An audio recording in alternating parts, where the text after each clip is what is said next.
কোরআন শরীফে আছে, আল্লাহ বলছে যারা নামাজ পড়ে না, মালাকুল মউত আজরাইল খোদার কসম জান কবজের সময় কলিজা থেকে রুহুটা টান দিয়া ছিঁড়া ফেলবে, একটা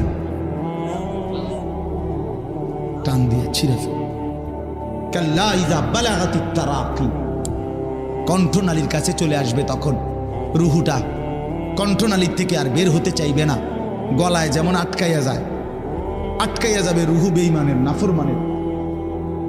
তো ফেরেশতা আল্লাহর নবী বলেন মালাকুল মউত আজরাইল টাইনা হেসরাইয়া ছিঁড়া ছিন্ন ভিন্ন করে রুহুটা টেনে বের করবে।